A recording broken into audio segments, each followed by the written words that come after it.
The corridor stretches ahead of you, steady and familiar. Your feet find their rhythm on smooth stone, each step a quiet echo that fades before the next arrives. The walls hold a gentle luminescence, neither warm nor cold, just present. You've walked this path before, though not to this door. It waits ahead on the left, unremarkable in shape but different in texture, though it seems softer somehow, as if it might give slightly under your palm. No inscription marks it, no handle protrudes. Just a surface that suggests entrance. You slow as you approach, letting your breath settle into the pace of your walking. The air here feels denser, not heavy but full, the way a room feels when someone has just finished speaking. You place your hand against the wood. It yields. The door opens inward without sound, and you step through into dimness that gradually reveals itself. The corridor remains behind you, patient and unchanged. You are inside now. The chamber of soft echoes receives you with neither ceremony nor indifference, simply with space. The chamber is larger than the doorway suggested, though not vast. Your eyes adjust slowly, finding shapes in the low light, curved walls that might be stone or might be something else, a ceiling lost in shadow, a floor smooth beneath your feet. The air holds a particular quality here, a thickness that isn't moisture or temperature but presence. When you take a breath, the sound of it seems to travel farther than it should, then return, softer. Not quite an echo in the traditional sense. More like the room acknowledging that breath occurred.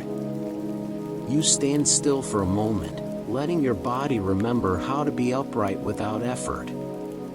Your shoulders find their natural position. Your spine lengthens without instruction. The chamber doesn't demand anything of you, no posture to maintain, no expression to hold. You simply exist within its boundaries, and it simply exists around you. The quality of sound here becomes apparent gradually. Nothing is silent. Your clothing rustles with micro-movements. Your pulse creates a rhythm in your ears. The building itself, if this is a building, makes small settling noises, creaks so faint they might be imagined. But each sound, once made, lingers. Not as reverberation exactly. The acoustics here don't amplify or distort. Instead, they seem to soften everything, to take the sharp edges off each noise and let it dissolve slowly, like sugar in warm water. You shift your weight from one foot to the other. The small sound of your shoe against the floor rises, travels outward, touches the walls, and comes back changed. Gentler. Rounder. As if the room is teaching the sound how to be kinder to itself. You begin to walk, slowly, keeping your steps deliberate. Each footfall announces itself, then fades through stages, first the sharp contact, then a mellower middle tone, then something almost musical, then silence. The progression happens quickly, but you can track it if you pay attention. The chamber is revealing its nature to you through this simple mechanism. Sound arrives, sound softens, sound departs. Nothing vanishes abruptly. Everything is given time to leave. The walls, as you move closer to one, show texture you couldn't see from the entrance. Not rough, but not smooth either. Something between, perhaps fabric stretched over solid material, or stone worn down by centuries of patient water. You reach out and let your fingertips brush the surface. It's cool, yielding slightly, and when you withdraw your hand, the whisper of skin against material does its traveling act again, moving away from you in waves that diminish gracefully. You realize you've been holding tension in your jaw. a tightness so familiar you stopped noticing it hours or days ago. Here, with nothing to speak to and no reason to form words, your jaw begins to release. The small bones of your face settle into different positions. A tiny click sounds in your ear as something adjusts, and that click too gets softened by the room, turned into something almost pleasant before it fades. This chamber seems designed, though perhaps not by any hand, to receive harshness and return gentleness. You test this hypothesis without fully intending to. You clear your throat, a rough scraping sound. It emerges into the space, travels its path, and comes back smoothed, almost melodic. The transformation isn't immediate. You can hear the stages. The roughness persists for a beat, then begins to round out, then finds a kind of sweetness you wouldn't have expected, then dissipates into the general quiet. You wonder, in a distant part of your mind, whether this works with other things. Not sounds necessarily, but states. Whether standing in this space long enough might take the sharp edges off other sensations, worry, for instance, or the particular tight feeling that lives in your chest when you've been thinking too hard for too long. The chamber offers no answer, but it also doesn't contradict the thought. It simply continues being what it is, a place where sounds go to become softer versions of themselves. Your breathing has changed without your choosing it. Longer exhales. Deeper inhales. The air here tastes neutral, neither stale nor fresh, just present. Each breath you take makes its small sound, and each sound takes its journey to the walls and back, returning altered. You're breathing in your own echoes now, but they've been made kind by the room's particular alchemy. It's a strange intimacy, hearing yourself this way, not as you produce the sound, but as the space has chosen to reflect it back to you. You continue walking, tracing the perimeter of the chamber. It's roughly circular, you think, though the low light makes certainty difficult. The floor remains even under your feet, no unexpected drops or rises. Your body begins to trust the space, to believe that nothing here will surprise or startle.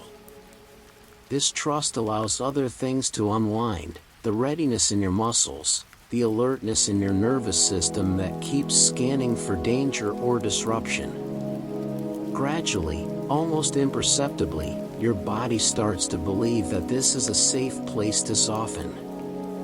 As you move deeper into the chamber, though deeper might not be the right word for a space that seems to have no obvious far wall, you notice variations in the acoustic quality. Some areas return your sounds more quickly. Others take longer, letting echoes linger in that gentle way before releasing them. It's as if the room has pockets, places where sound likes to rest for an extra moment before continuing its softening journey.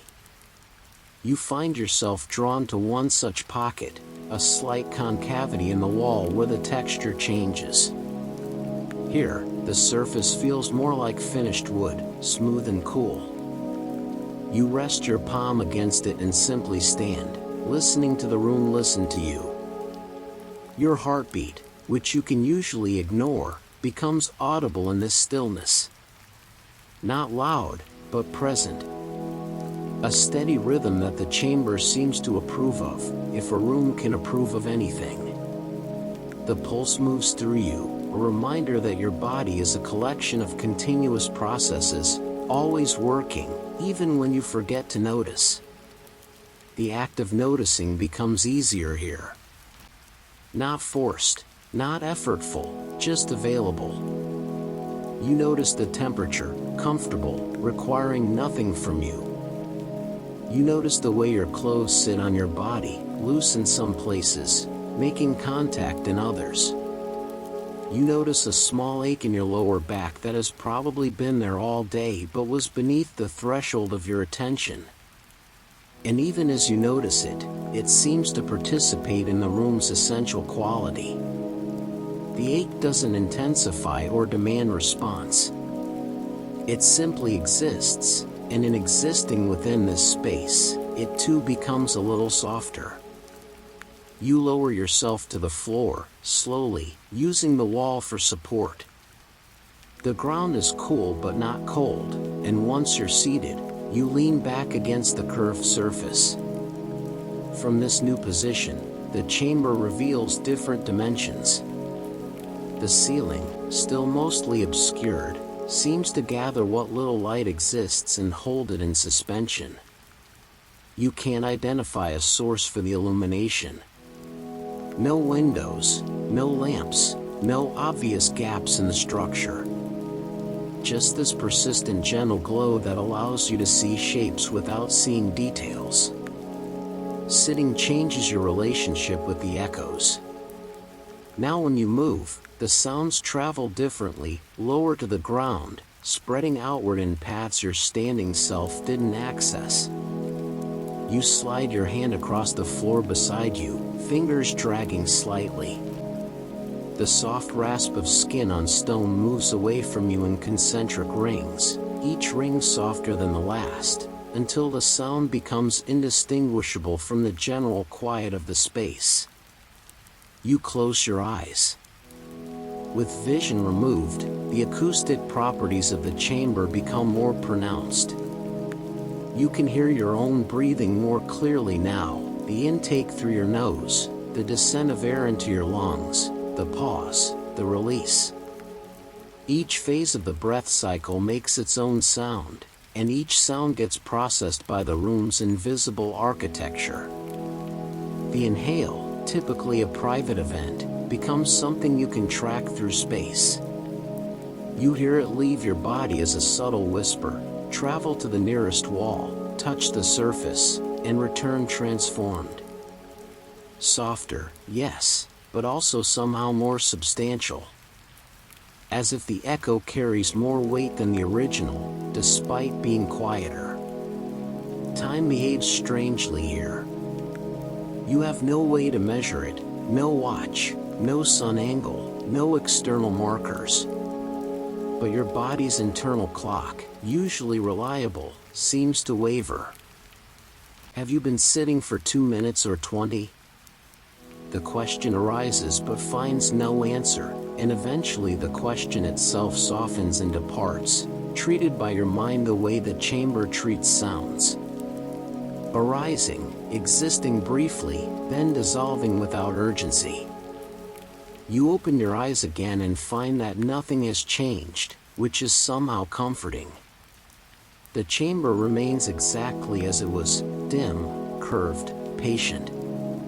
You shift your position, pulling your knees up and wrapping your arms loosely around them. This adjustment creates a series of small sounds, cloth moving, joints flexing, air displaced. Each sound takes its turn being softened. The room never rushes the process. It allows each echo its full journey from sharp to smooth to silent. A question forms in your mind, not urgent but present. What would it be like to make a loud sound here? To shout or clap or drop something heavy? You don't test it. The chamber doesn't seem to invite disruption, and you find you have no desire to violate its quiet contract.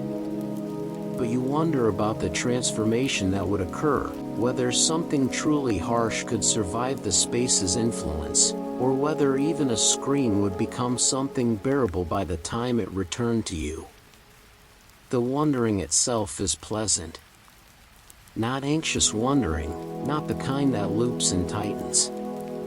Just a gentle speculation that rises, exists for a moment, then fades like everything else here. Your mind is learning the room's rhythm, adopting its pattern of softening and release. Thoughts arrive with less urgency. They linger without grasping. They depart without leaving residue. You rest your head back against the wall and let your gaze drift upward, toward the shadowed ceiling. Your breathing continues its steady cycle, each breath a small sound that goes away and comes back changed. The chamber holds you the way water holds a person floating, present, supportive, asking nothing. Time continues its strange elastic behavior. Your body continues its microscopic adjustments.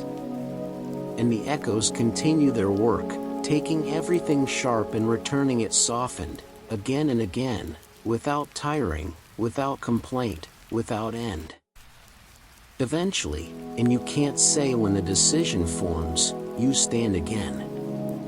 The movement involves multiple sounds: the breath you take beforehand, the rustle of clothing, the small grunt of effort, the settling of your feet beneath you. Each element of this standing takes its journey through the chamber, and by the time you're fully upright, the echoes of your movement are just finishing their transformations, arriving back at your ears as mellowed versions of the original actions. You begin to walk again, this time with more awareness of the soundscape you're creating. Each step is both an action and a performance, something that happens and something that generates response. The chamber becomes a partner in your movement, receiving your footfalls and commenting on them through the medium of softened repetition. It's a slow conversation, this walking and listening. You speak through motion. The room speaks through echo. Neither of you hurries. Neither of you insists. As you walk, you notice variations in the floor. Mostly smooth, but occasionally a slight change in texture, a seam, perhaps, or a place where different materials meet. These variations produce different sounds. A slightly higher pitch here, a marginally lower one there. The chamber treats each variation equally, applying its softening effect without favoritism. All sounds, regardless of their origin or character, receive the same gentle transformation. You find yourself moving toward what you sense is the center of the space, though the low light makes exact positioning difficult. The center feels different somehow, not in any measurable way, but in the quality of the echoes. Here, sounds seem to travel in more directions before returning. They take longer journeys. The feedback loops become more complex. A single footstep generates multiple soft responses, arriving back at your ears in sequence, each one a little different from the others, as if the sound has taken several different paths through the architecture. You stop in this central place and conduct a small experiment. You clap your hands together once, a sharp crack that feels almost violent in the prevailing quiet. The sound explodes outward, and you track its journey. First, the immediate aftermath, sharp, clear, decisive. Then, as it reaches the walls, a softening begins. The crack becomes a tap. The tap becomes a whisper. The whisper becomes a sigh. And the sigh dissolves into nothing, or into something so quiet it merges with the ambient sound of the chamber itself. The whole process takes perhaps 3 seconds, but in that brief span, you witness a transformation as complete as any you've seen. The chamber has shown you something: nothing stays harsh. Given time and space, given the right environment, even violence becomes gentleness. Even sudden loud disruption can be processed, softened, released. You don't clap again. Once was enough to understand the principle. The room is a teacher, and this is its lesson: softness is not weakness. It is transformation. It is what happens when sharp things are given permission to become something else. You lower yourself to the floor again, this time choosing to lie down. The coolness of the ground spreads along your back, your shoulders, your legs. You are horizontal now, oriented differently in the space. The ceiling is directly above you, that shadowed canopy that you still can't quite define. Lying here, you feel the weight of your body distributed more evenly, no longer concentrated in your feet and legs. Your spine presses against solid ground. Your arms rest at your sides. Your head finds a position that requires no muscular effort to maintain. From this position, every sound you make is different. Your breathing, closer to the ground, seems to travel along the floor before rising to the walls. The small sounds of your body, joints settling, stomach making its quiet work noises, blood moving through veins, all of these seem amplified by your prone position, yet still subject to the chamber's softening rule. You hear yourself as a collection of small continuous sounds, a body doing its job of living, and the room receives all of it with the same patient gentleness. You stretch your arms out to your sides, palms down, fingers splayed.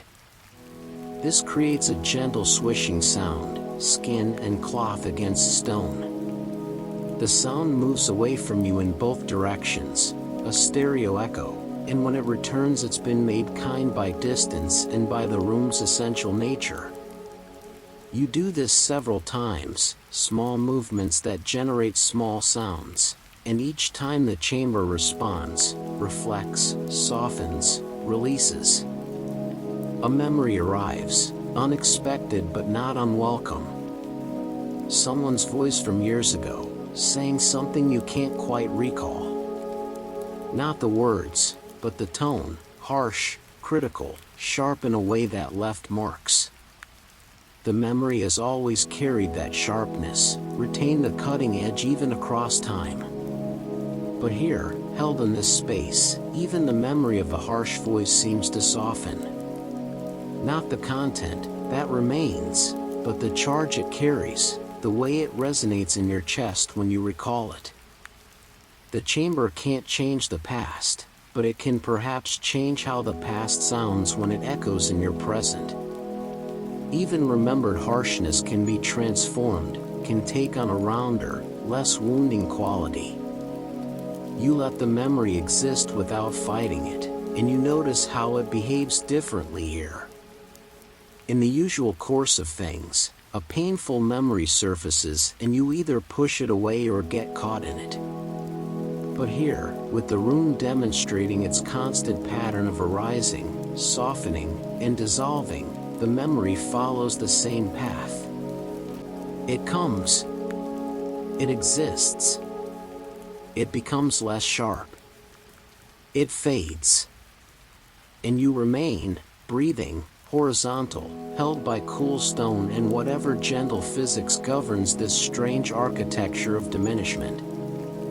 Time continues its unmeasured passage. You remain on your back, comfortable enough, or at least not uncomfortable.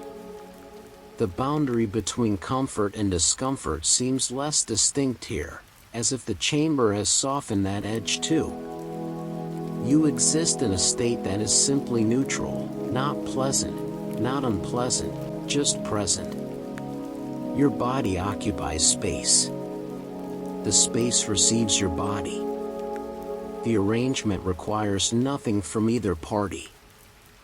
You begin to notice the sounds within you more acutely. Not just breath and heartbeat, but the smaller things. The slight whistle in your left nostril when you inhale. The faint crackle in your right ear when you swallow. The liquid sounds of digestion, so far beneath usual awareness that you forget your body is always doing this work. Here, these internal sounds become part of the soundscape, and the chamber seems to acknowledge them as valid, treating them with the same softening attention it gives to external noises. Your mind, too, makes sounds, though not literal ones. Thoughts have a kind of acoustic quality, a presence that you can almost hear. Worries hum at a particular frequency. Memories have different tones.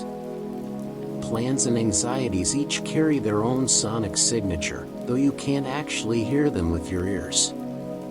But in this space, where the transformation of sound is so consistent and clear, you begin to imagine your thoughts undergoing the same process. A worry arises, sharp and insistent. But instead of echoing and amplifying as it usually does, bouncing around inside your skull, getting louder with each repetition, here it moves outward, touches some internal wall, and returns softened. Rounder. Less demanding. This might be imagination. The chamber works on actual sounds, not on abstract mental events. But the pattern is so pervasive, so consistent, that it seems to teach by example. Your nervous system is learning something from the acoustic architecture. Learning that softening is possible. Learning that sharp things don't have to stay sharp. Learning that there is a process, a path from harsh to gentle, and that process is reliable. You close your eyes again and focus on the darkness behind your eyelids. Small light patterns move there, the usual phenomena of closed-eye vision, phosphenes, the random firing of optical neurons with nothing else to do. They drift and shift, meaningless, and you watch them without trying to make them into anything.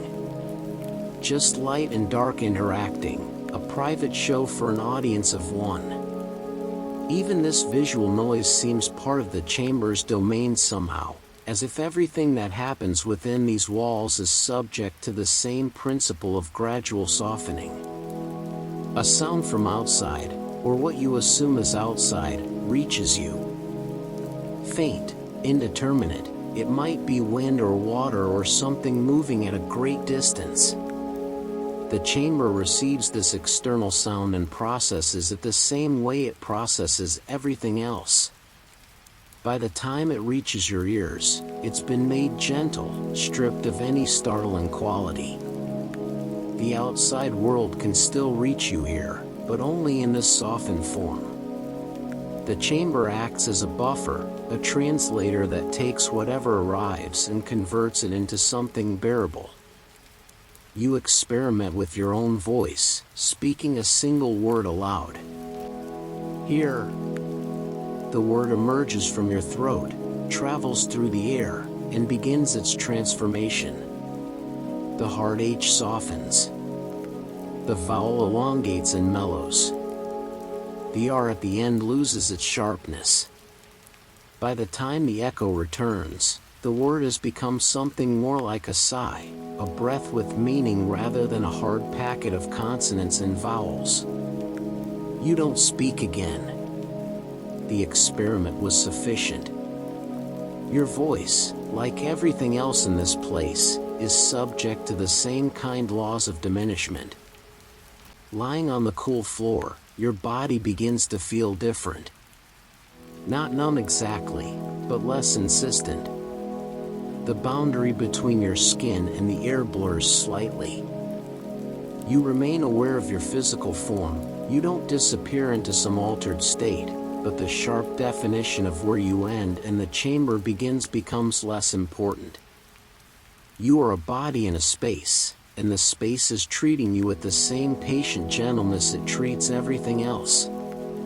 Sounds arise from you, travel outward, return softened. The process continues, automatic, reliable, requiring no effort or attention from you. You wonder briefly how long you'll stay here, and then the question itself softens and departs. Duration becomes irrelevant. You are here until you're not here. The chamber will continue its work whether you stay for moments or hours. It is not waiting for you to leave.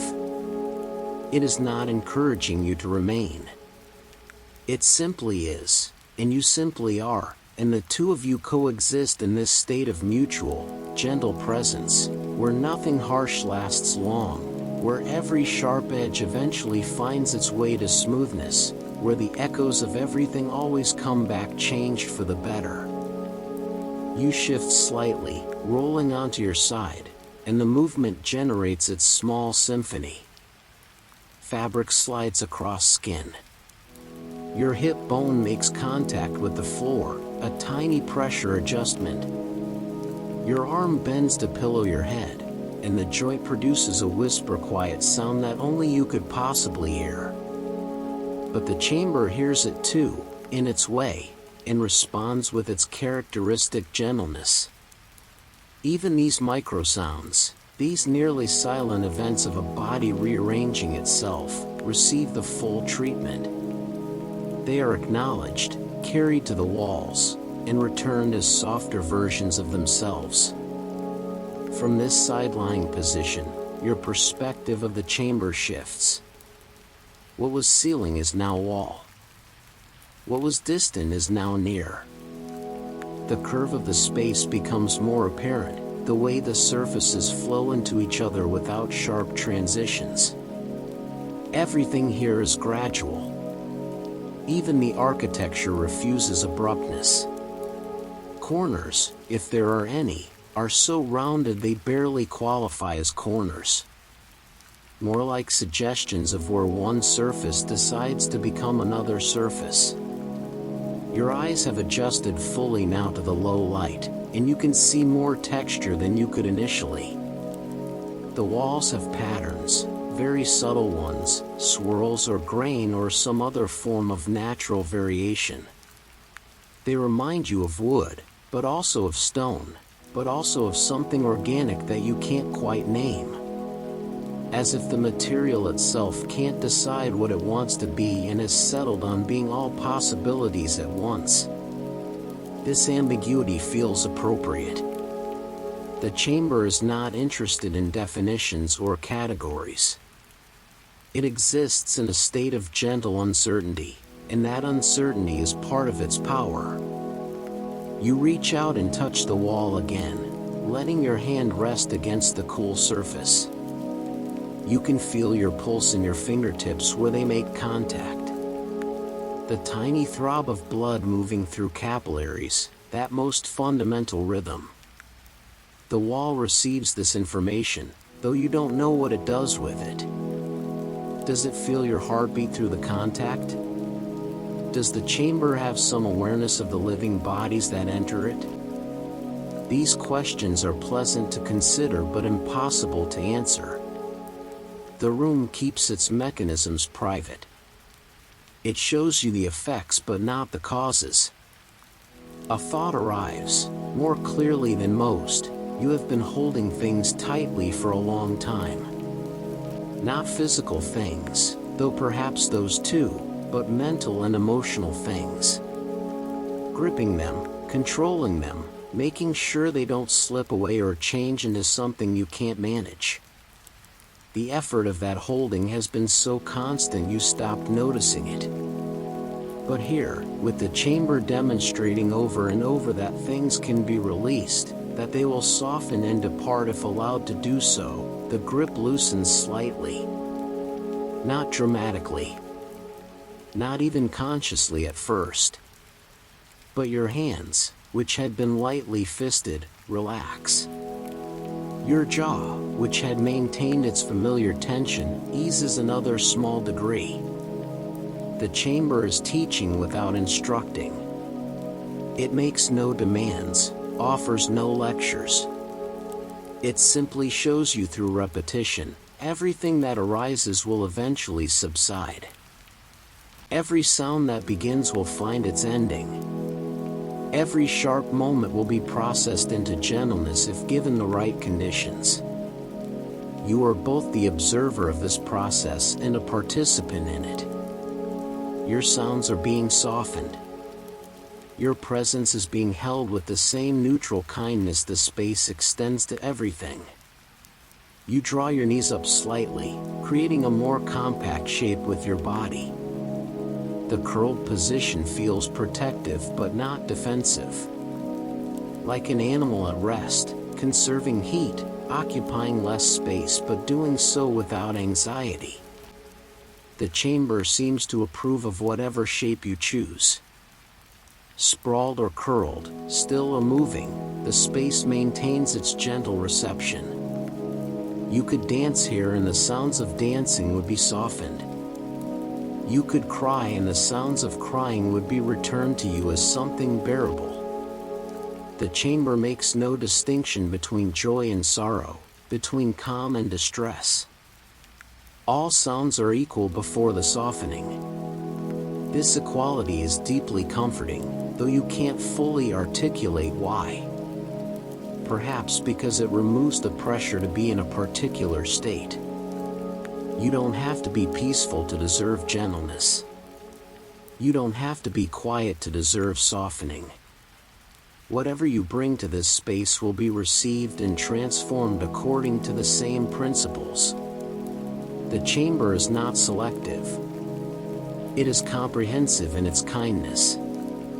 You let your eyes close again and attend to the darkness. Your breathing has slowed further without your intending it. Long, easy breaths that require no thought. Your body is managing itself, doing the 1,000 things it always does, regulating temperature, filtering blood, sending signals along nerves, rebuilding cells. All of this happens beneath your awareness most of the time, but here, in this quiet place, you can sense the vastness of your body's continuous labor. The tireless working of organs and systems, all of it humming along at frequencies you cannot hear but can somehow feel. And all of those internal processes, the electrical firing of neurons, the chemical exchanges in cells, the mechanical action of muscles, all of it produces some kind of vibration, some kind of subtle sound or near sound. And the chamber holds all of that too. It holds the sound of your life happening, the noise of existence, and it treats that noise with the same patient alchemy. Your presence here is a complex acoustic event, and the space is processing every element of it, softening every harsh frequency, letting every sharp moment find its way to roundness. You lie there, curled on your side, breathing slowly, held by cool stone and warm air and the invisible architecture that turns harshness into gentleness, again and again, for as long as you remain inside its walls. And for now, remaining is enough. Existing here, in this state of gentle subsiding, is the only task. There is nothing to achieve, nothing to resolve. Just the ongoing process of arising and softening, sound and echo, presence and transformation, continuing in its slow, reliable rhythm, as patient as breath, as certain as time at some point, and you have no idea whether it's been minutes or much longer, you notice a change. Not in the chamber itself, which remains as it has been, but in your relationship to it. The space has done its work, or at least some portion of its work. You have been received, held, softened. The sharp edges you entered with have been attended to.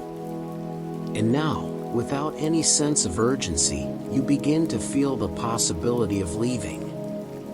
This is not an expulsion. The chamber makes no move to eject you. You could stay longer if you chose. The space would continue its gentle processing for as long as you remained. But something in you recognizes that the particular service this place offers has been rendered. You have been given the demonstration. You have witnessed the transformation of harsh to gentle, sharp to soft, over and over until the pattern is imprinted in your nervous system. The lesson, if it is a lesson, has been absorbed. You uncurl slowly, moving from your side onto your back again. The transition involves many small sounds, and by now you don't even consciously track them. The chamber will do its work. The sounds will soften and return. The process has become automatic, expected. Your body has learned to trust it. You stretch your arms above your head, pointing your toes, lengthening your spine. A full body stretch that feels necessary, that honors the time you've spent in stillness. Small pops and crackles emerge from various joints, shoulders, spine, ankles. Each one receives the chamber's attention, each one is made gentle before it fades. Sitting up requires effort, but not as much as you expected. The period of rest has done something to your muscles, eased them in some way you can't quite name. Or perhaps it's not the muscles but the nervous system, the constant tension that usually runs through you, telling your body to stay ready, stay alert, stay braced for whatever comes next. That tension has diminished here, worn down by repetition and example. The chamber has shown you, over and over, that bracing is not necessary. Things can be soft. You can be soft. And softness does not mean vulnerability. It means transformation. You get to your feet slowly, using the wall for support. Standing again reorients you. The chamber looks different from this height, larger, or perhaps just different. You can see more of the curved walls, more of the subtle variations in texture and light. The space has remained unchanged throughout your visit, steady in its properties, reliable in its effects. It will continue this work after you leave. Other sounds will come, other beings perhaps, other moments of harshness seeking transformation. The chamber will treat them all the same, with the same patient alchemy, the same slow process of softening. You begin to walk toward the door, the one you entered through. You can see it now in the dim light, the same unremarkable surface that yielded to your touch before. As you approach, you notice that the echo quality changes slightly. The sounds of your footsteps still soften, but they arrive back at your ears a bit more quickly. The feedback loop is tightening as you near the exit. The chamber is preparing to release you, adjusting its acoustics to ease the transition. This thoughtfulness, if that's what it is, moves you in a way you didn't expect. The space is not clinging to you. It helped, and now it's letting go. This, too, is part of its teaching. Softening includes release. Gentleness includes the ability to part without damage. You have been held here, and now you will be released, and both the holding and the releasing are done with the same quality of care. You pause just before the door and turn back to look at the chamber one more time. It remains as it was, dim, curved, patient. Nothing about it has changed in response to your presence. It is not marked by your having been here. And yet you are marked by having been in it. Something has shifted in you, some recalibration has occurred. You cannot name it precisely, but you can feel it, a loosening, a lightness, a new knowledge that harshness is not permanent, that everything sharp can find its way to smooth if given the right conditions. You place your hand on the door. It's cool under your palm, solid but yielding. The same strange material as before, something that seems both substantial and soft. You push gently, and the door opens outward this time, into the corridor you came from. Light spills in from the passage, brighter than the chamber's interior but not harsh. Your eyes adjust quickly. The corridor is as you left it, stone floor, gently luminous walls, the quiet endless hallway that contains all these doors, all these rooms, all these possibilities. You step through the threshold and turn back. The chamber is still visible, still present, but already it feels more distant. The door remains open for a moment, and you can see the dim interior, the curved walls, the shadowed ceiling. Then, without your touching it, the door begins to close. Slowly, quietly, it swings shut, and the soft click of its closing is the last sound the chamber offers you. And even that click, you notice, carries some quality of the space it came from. It is not sharp or final. It is gentle, a statement rather than a declaration. The door is closed. The chamber waits for the next arrival. You are in the corridor again. You stand outside the closed door for a long moment, still feeling the effects of the chamber. Your body retains the memory of that acoustic transformation, the way every sound found its path from sharp to soft. Your breathing is still slow and deep, the rhythm you settled into while lying on the cool floor. The corridor receives you back without comment, as patient as the chamber was, as unchanging in its own way. You place your palm against the door one last time, a gesture of farewell or gratitude, though you're not sure the chamber needs or notices such things. The wood, or whatever material it is, feels warm now, or perhaps your hand has simply retained the coolness from inside and the door feels warm by contrast. You drop your hand and turn to face the corridor again, the long passage that stretches in both directions, lined with doors you haven't opened, spaces you haven't entered. The corridor itself seems to hold some quality of the chamber now, or perhaps you're simply more attuned to the acoustic properties of all spaces after your time inside. You notice how your footsteps sound different here, sharper than they did in the chamber, but not harsh. The corridor has its own acoustic signature, a brighter echo that bounces more crisply off the walls. It's a different kind of space, with different intentions.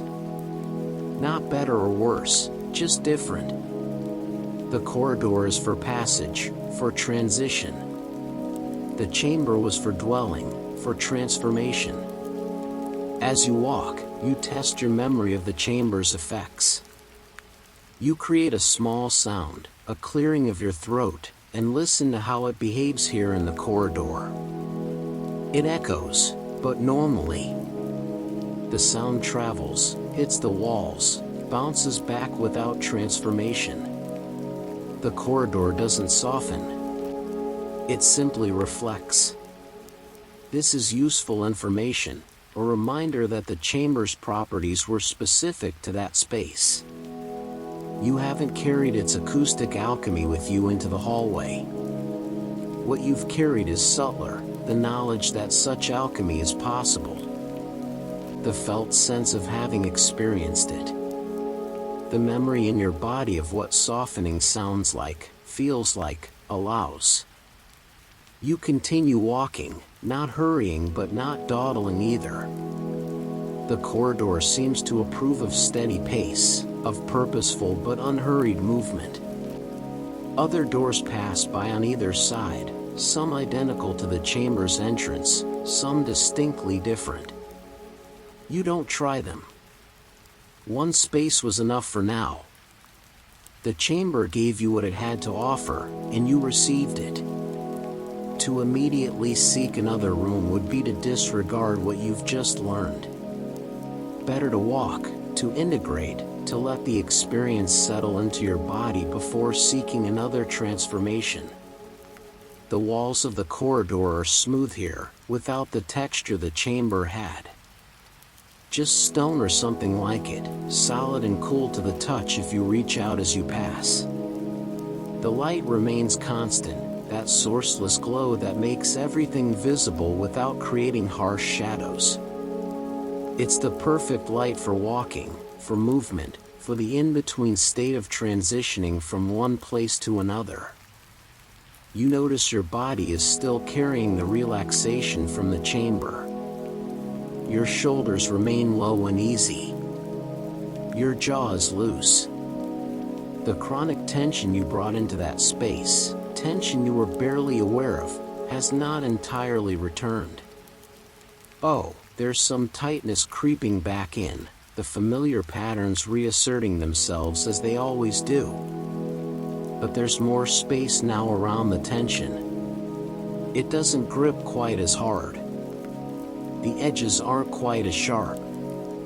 the chamber's influence persists, even here in this different space. A thought arrives as you walk. The chamber was not trying to erase harshness or eliminate sharpness. It was demonstrating transformation, showing that one state can become another state through process, through time, through the right conditions. Harshness is not wrong or bad in the chamber's view. It's simply something that can change, if allowed to, if given the environment that supports that change. This distinction feels important, though you're not entirely sure why. You pass a section of corridor where the light seems slightly different, warmer, perhaps, or simply arranged differently.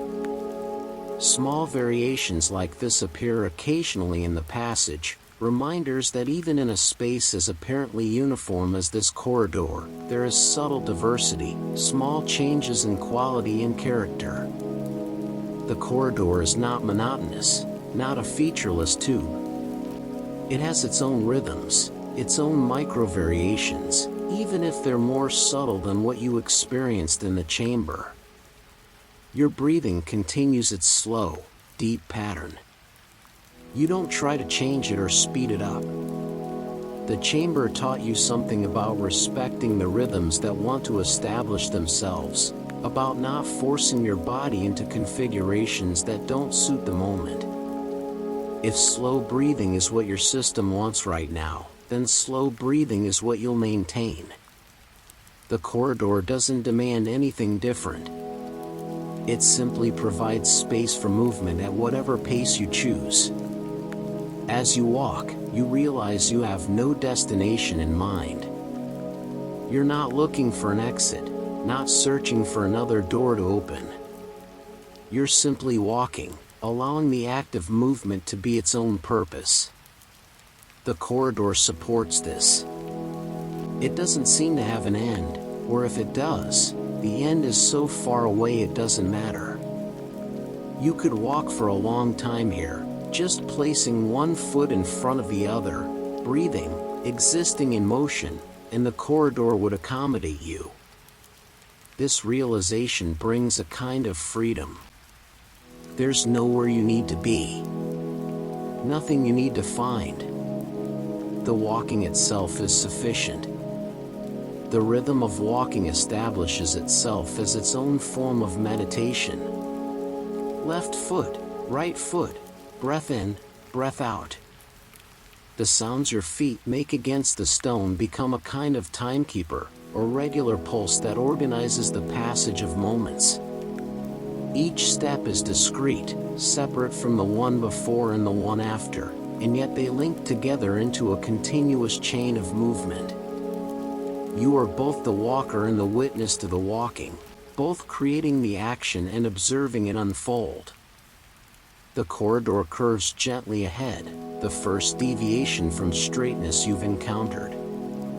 The curve is gradual, barely perceptible, but it changes your perspective. What was visible before slides out of view. What was hidden ahead begins to reveal itself. The curve feels natural, organic, as if the corridor is following some contour of the land or structure it's built within. Or perhaps there is no external structure. Perhaps the corridor simply is, existing in its own right, needing no foundation or framework beyond itself. You follow the curve without question, trusting that the path will remain solid beneath your feet. And it does. The floor continues its smooth, even surface. No surprises, no disruptions. The corridor is reliable in this way, consistent in its basic properties even as it introduces small variations in direction and light. This reliability allows you to relax further into the walking, to trust the process, to release the tiny background vigilance that usually monitors for unexpected changes or dangers. As you round the curve, you notice that your mind has grown quieter. Not empty, thoughts still arise, but there's less noise, less constant chatter. The thoughts that do appear seem more spaced out, with pauses between them. As if your mind has adopted the chamber's pattern of arising, existing briefly, then dissolving. Each thought gets its moment, and then it softens and departs, making room for the next one or for no thought at all. The internal echo has changed, become gentler, less insistent.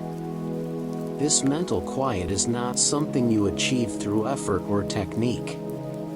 You didn't try to silence your mind or control your thoughts. It happened as a side effect of the chamber's work, or perhaps as a continuation of it.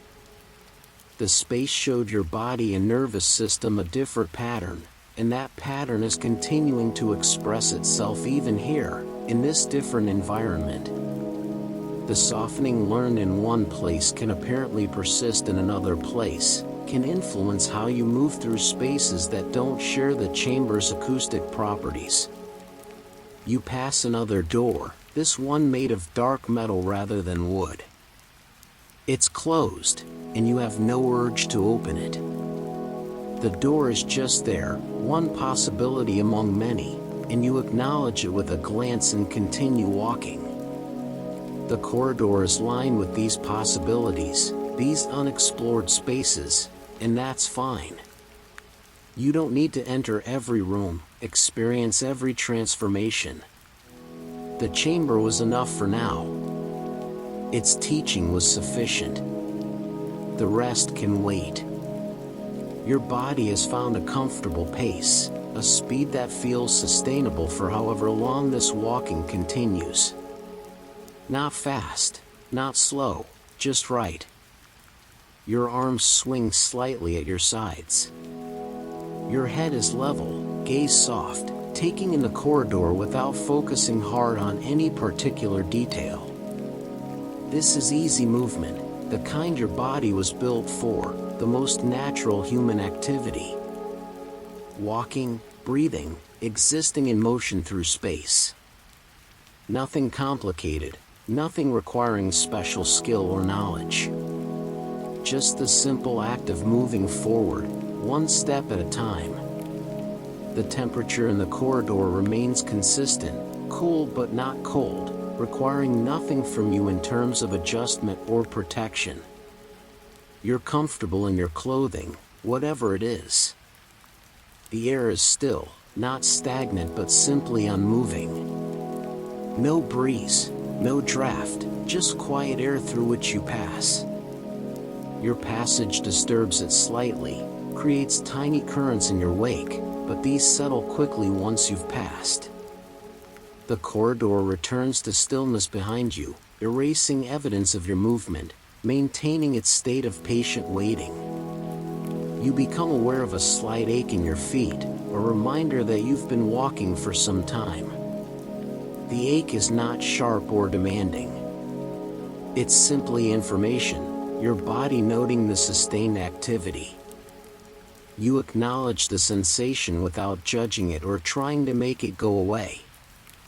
It's part of walking. Bodies get tired. Muscles work and then report their work. This is normal, expected, fine. The chamber's influence shows itself here too. You're able to notice discomfort without creating a story around it, without making it into a problem that needs immediate solving.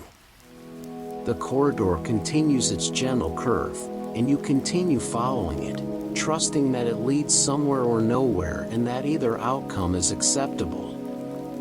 There's a deep permission in this walking, a sense that you're exactly where you should be, doing exactly what you should be doing. Not because of some grand plan or purpose, but simply because this is where you are and what you're doing. The present moment requires nothing else, offers nothing else.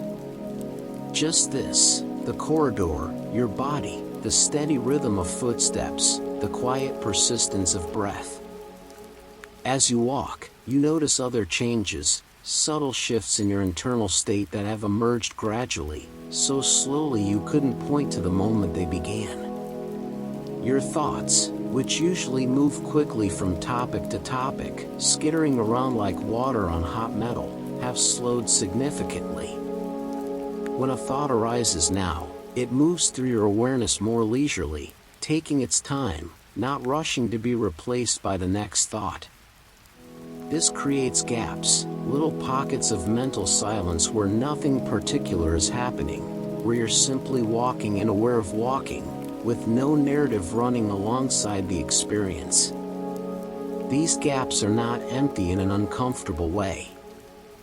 They're not void or absence. They're more like rest stops, places where your mind can pause between efforts, can simply be without generating content. You've experienced something like this before in rare moments, standing in front of a window watching rain, or lying in bed in the early morning before the day's demands activate. But those moments were fleeting, easily broken by the return of the usual mental momentum. Here, the gaps persist.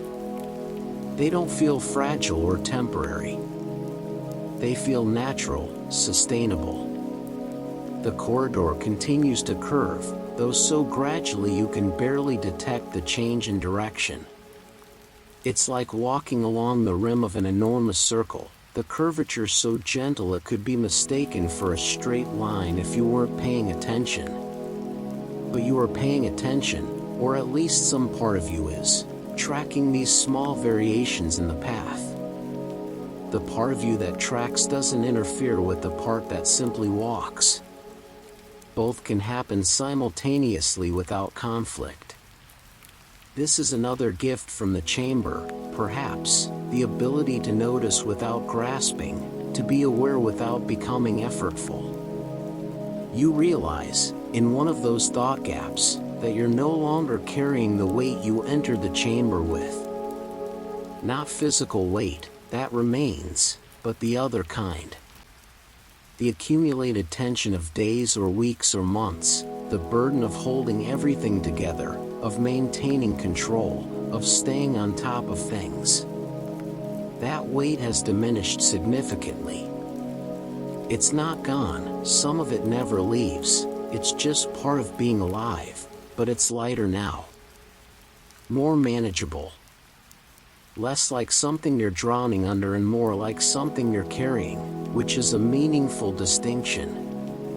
The corridor seems to celebrate this lightening, though of course it does nothing. It remains exactly as it is, neutral and constant. But your passage through it feels easier now, more fluid. As if you're taking up less space somehow, or moving through the air with less resistance.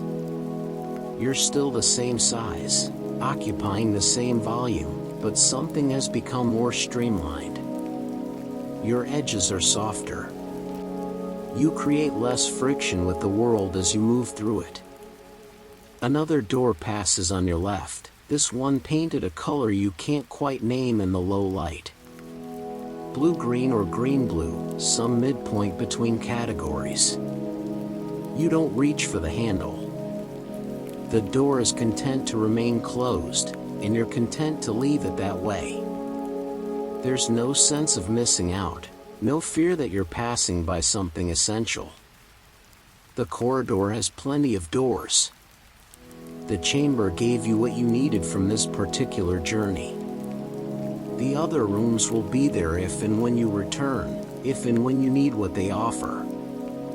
Your feet continue their steady rhythm, and you're aware now that this rhythm has become meditation, has become practice, has become a form of prayer if prayer can be stripped of all religious content and reduced to its essence, sustained attention, simple presence, the ongoing choice to remain aware of what's happening in this moment. You're not trying to achieve anything through this walking. You're not purifying yourself or reaching for transcendence.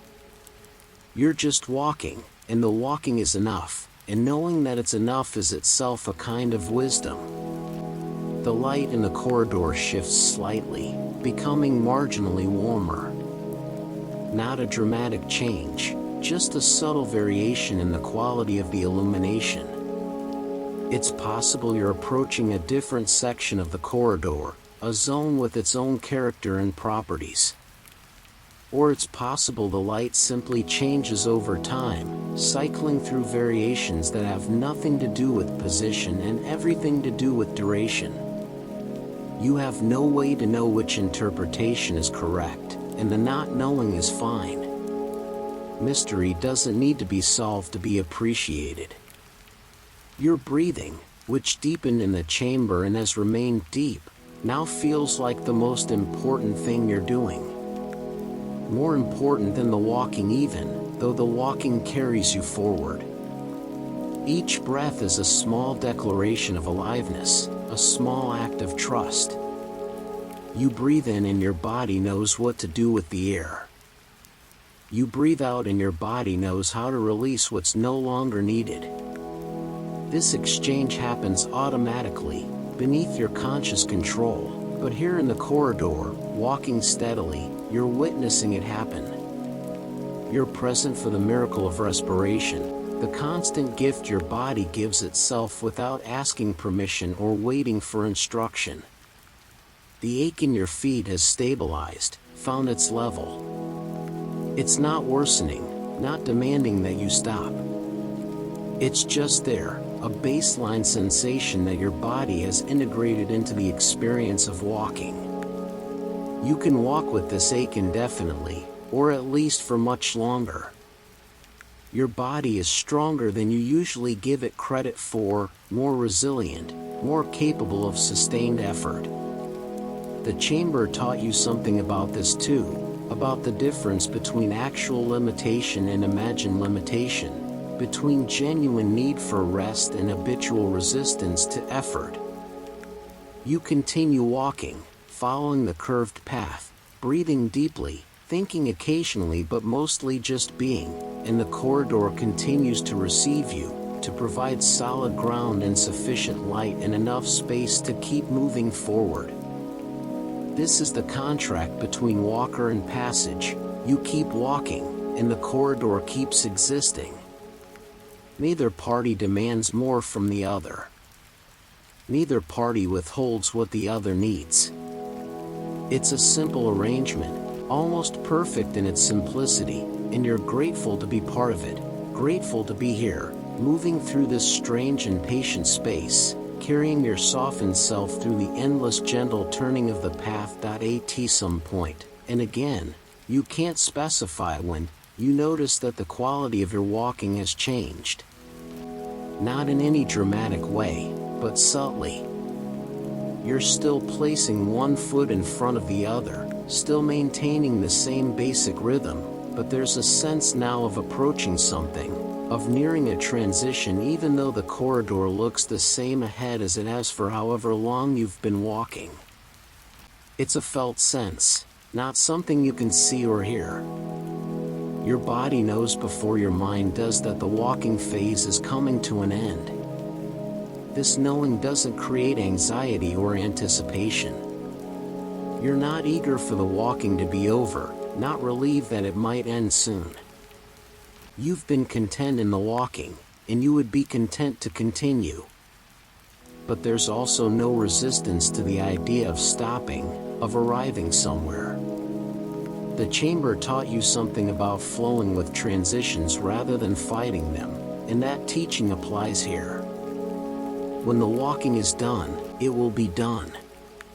Until then, it continues. The corridor straightens slightly, the gentle curve resolving into something more linear. This might be a sign, a preparation for arrival, or it might be nothing, just another variation in an endlessly varying path. You don't try to interpret it. You simply notice and continue. The door through which you entered the chamber is long behind you now, far enough back that you couldn't return to it even if you wanted to. But you don't want to. You're oriented forward, toward whatever comes next or toward nothing at all. The light continues its warmth, perhaps even deepening slightly. The walls, which have been a consistent color throughout, that hard-to-define stone tone, seem to hold the light differently here. They're more luminous somehow, as if the walls themselves are generating some of the glow rather than just reflecting it. This is beautiful in a quiet way, though you don't dwell on the beauty. You register it and let it be, the same way you've been letting everything be throughout this walk. Your body is tired now in a satisfying way. Your muscles have worked, your cardiovascular system has sustained effort, your feet have carried you across distance. This is good tiredness, the kind that comes from use rather than from neglect or illness. Your body has done what bodies are meant to do: move through space, maintain balance, regulate itself through changing demands.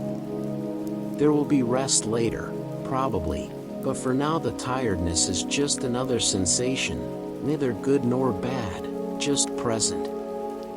You notice that your mind has almost completely quieted.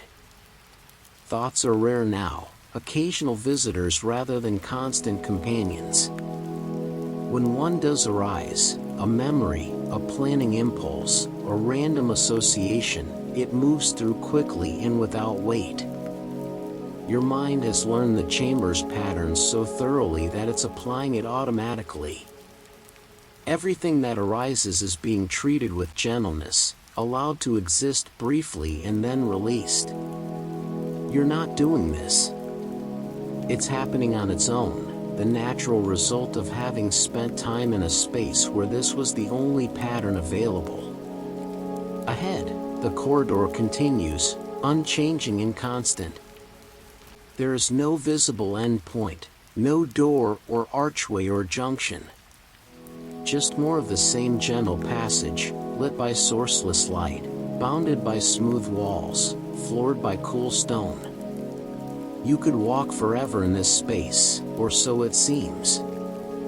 The corridor makes no promise of ending and no threat of continuation. It simply is what it is, and you simply are what you are within it, and the relationship between walker and path remains uncomplicated. But the sense of approaching something persists, growing more definite even though nothing in the visible corridor confirms it. Your body knows. Your nervous system has detected some shift in the subtle properties of the space, or in your own internal state, or in some interaction between the two. You're approaching a threshold of some kind, even if that threshold is invisible, even if it's nothing more than a change in your readiness, your willingness to stop walking and transition into whatever comes after walking. You slow your pace slightly, not from fatigue but from intuition. This slowing feels right, feels appropriate to the moment. You're giving yourself and the corridor time to prepare for the shift, time to complete the walking properly rather than just stopping abruptly. The rhythm remains, but it lengthens. Each step takes fractionally longer. Each breath extends slightly. The whole process is drawing out, becoming more ceremonial without becoming formal or forced. And then, without any external signal, without any visible change in the corridor, you know it's time to stop. Not soon, not eventually, but now. This moment is the end of the walking phase. You take one more step, and then another, and then you simply cease moving forward. Your feet come together. Your body finds its standing balance. Your arms settle at your sides. The walking is complete, and you are standing in the corridor, still and upright, breathing slowly, present in the aftermath of sustained movement. The corridor doesn't react to your stopping. It simply continues being the corridor, offering space, providing light, maintaining its patient presence. But something has shifted in you. The walking was necessary and good, and now it's done. You've arrived, not at a place exactly, but at a state. A state of having walked enough, having integrated enough, having moved through enough space to allow whatever the chamber gave you to settle completely into your body and mind, standing in the corridor, no longer walking but not yet ready to leave, you begin to notice things you didn't register while in motion. The absolute silence, for instance. During the walking, there was always the sound of your footsteps, the slight rustle of your movement, your breathing made audible by effort. Now, standing still, you realize the corridor itself makes no sound.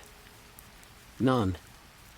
The silence is complete, not oppressive but total. It's the silence of deep space, of profound isolation, yet it doesn't feel lonely. It feels clean. Clear. Like silence that has never been broken, silence that is the default state rather than the absence of something. You shift your weight from one foot to the other, and the small sound this creates, cloth moving, joints adjusting, seems enormous in the pervading quiet. But the sound behaves differently here than it did in the chamber. The corridor doesn't soften it. It just lets it exist and then disappear, a brief event with no echo, no transformation, no lingering presence. The acoustics here are neutral, neither amplifying nor reducing, just allowing sounds to be themselves for their brief duration and then be gone. Your breathing is the loudest thing in this silence. Each inhale and exhale seems pronounced, almost intrusive. You find yourself breathing more quietly, more carefully, not wanting to disturb the profound stillness. But then you recognize this impulse as unnecessary. The corridor doesn't mind your breathing. The silence here is not fragile. It doesn't need protection. You can breathe normally, fully, and the silence will remain essentially unbroken, just briefly punctuated by the soft sounds of respiration. Standing here, you become aware of your body in a different way than you were while walking.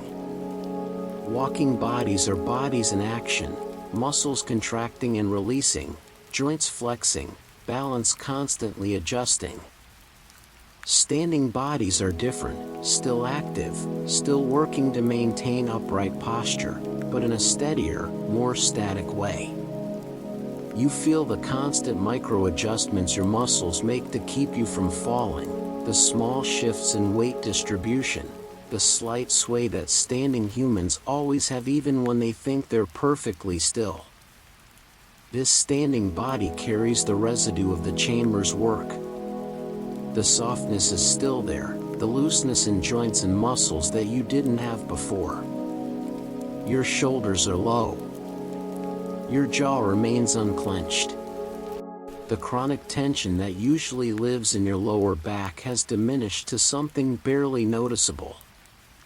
The chamber's gift persists, written into your tissue, encoded in your nervous system. You are, for the moment at least, a softer version of yourself, and this softness is not weakness but flexibility, not collapse but ease. You look around the corridor from this standing position, really seeing it for perhaps the first time. While walking, you are focused forward, or inward, or on the rhythm of movement. Now, stationary, you can observe. The walls are indeed smooth, almost seamless. You can't see joins or seams or any indication of how this space was constructed. It seems to be carved from a single piece of material, or perhaps grown rather than built, organic in some fundamental way despite its architectural precision. The curve you were following has straightened here where you stopped. The corridor extends ahead and behind in what appears to be a straight line, though you know from your walking that appearances in this space can be deceptive, that curves can be so gradual as to seem straight until you've traveled along them for some time. The lighting remains sourceless and constant, that gentle glow that emanates from the walls themselves or from the air or from some quality of the space that you can't identify. You raise your arms slowly, stretching them overhead, fingers interlaced, palms turned upward. The stretch feels necessary, a response to the standing stillness, a way of moving energy that has begun to pool in your limbs. You hold the stretch for several breaths, feeling the pull along your sides, the expansion of your rib cage, the lengthening of muscles that have been contracted or relaxed but not extended. Then you release, lowering your arms slowly, and the movement leaves a pleasant tingling in your shoulders and hands, a reminder that your body is alive, responsive, capable of sensation. The standing continues. You're not waiting for anything specific, not anticipating any change or event. You're just standing because standing is what you're doing now, the same way walking was what you were doing before. There's no hurry to move on, no discomfort with remaining in place. The corridor provides everything you need for standing: solid ground, sufficient space, no threat or pressure. You could stand here indefinitely, or at least for as long as your body remained willing to maintain the posture. But even as you think this, you sense that the standing phase, like the walking phase before it, has its own duration, its own natural length. You'll stand until standing is complete, and then something else will happen. What that something else might be, you don't know. The corridor offers no clues, no hints about what comes after standing. But the chamber taught you to trust process, to believe that things unfold in their own time, in their own order, without needing to be controlled or predicted. So you stand, and you wait without waiting, present without purpose, content in the simple act of being upright and still in this strange, patient, endless hallway. The standing has become its own meditation, its own form of presence. Minutes have passed, or perhaps longer. Your legs have not tired of holding you upright. Your body has found the most efficient way to be vertical, the arrangement of bones and muscles that requires minimum effort for maximum stability. You are a standing human, one of the most basic configurations, and in this basic state you feel strangely complete, as if nothing else is required, as if this alone is sufficient. But the sense of transition that began during the walking has continued to build during the standing. You're approaching something, though the corridor gives no visible indication of what. The end of this particular journey, perhaps. The moment of return to wherever you came from, whatever life was happening before you entered the corridor and found the chamber's door. That life seems distant now, not forgotten but remote, as if it belongs to someone else or to a different version of yourself. You understand, standing here, that you will carry the chamber's teaching with you when you leave. The pattern of softening, the knowledge that harshness can transform, the felt sense of what it means to let sharp things become round through patience and proper conditions, all of this is now part of you. It's not something you'll remember intellectually, like a fact or a piece of information. It's something your body knows, something your nervous system has learned at a level deeper than thought. This is the kind of learning that lasts, that changes behavior without requiring conscious effort. The corridor ahead seems to brighten slightly, or perhaps your eyes are playing tricks. The light, which has been steady throughout, might be intensifying, or might be exactly the same and you're simply perceiving it differently. You take a step forward, then another, and realize you've begun walking again. Not the sustained, meditative walking of before, but a different kind, purposeful, directed, moving toward conclusion. The corridor has released you from standing, or you've released yourself. The distinction doesn't matter. As you walk now, the quality of the space seems to shift. The walls, which were so solid and present, feel slightly more transparent, as if they're beginning to dissolve or you're beginning to see through them. Nothing dramatic, no sudden changes, just a gradual thinning of the boundary between the corridor and whatever lies beyond it. You're approaching the edge of this space, the place where the corridor stops being itself and becomes something else. The door appears ahead, not the chamber's door, but a different one. This one is larger, more substantial, made of what looks like heavy wood bound with dark metal. It stands closed but not forbidding, marking the end of the corridor with obvious finality. You knew there would be an end eventually, though part of you imagined the corridor might truly be endless, that you might walk in it forever, or at least until you chose to turn back. But no. Here is the boundary, the threshold, the place where inside becomes outside. You approach the door slowly, giving yourself time to prepare for transition. The chamber softened you. The corridor gave you space to integrate that softening. And now this door will return you to the wider world, to the life that continues beyond these walls. You're not the same person who entered the corridor. That person was harder, more tense, carrying sharp edges that cut inward and outward. You're softer now, more rounded, more yielding. Not weaker, this is important to understand, but more flexible, more capable of transformation. You reach the door and place both hands flat against its surface. The wood is cool and solid, real in a way that makes the corridor feel slightly less real, as if this door belongs to a more concrete reality than the space you've been moving through. You can feel your heartbeat in your palms where they press against the wood. The rhythm is slow, steady, calm. Your body is at ease, prepared for whatever comes next but not anxious about it. You push, and the door swings open easily, without resistance or sound. Light spills through, brighter than the corridor's light, but not harsh, not blinding. Natural light, perhaps, or something close to it. You can't see what's beyond the door yet, just the light and a suggestion of space. The corridor has brought you to this threshold, and now it's time to cross. Before you step through, you pause and look back one last time. The corridor stretches behind you, dim and patient, exactly as it has been throughout your journey. The chamber's door is somewhere back there, far away now, closed and waiting for the next visitor.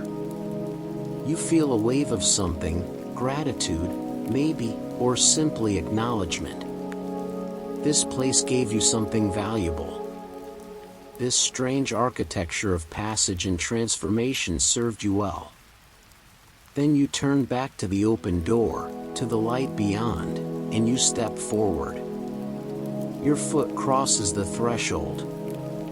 Your body follows. The corridor releases you without ceremony or farewell. You're through the door, into whatever comes next, carrying your softened self forward into the ongoing moment, into the life that continues, into the world that needs your presence, changed as you are, different as you've become. The door closes behind you with a soft sound, not a slam, not a click, just a gentle settling into place. The corridor is sealed again, private again, ready for its next traveler.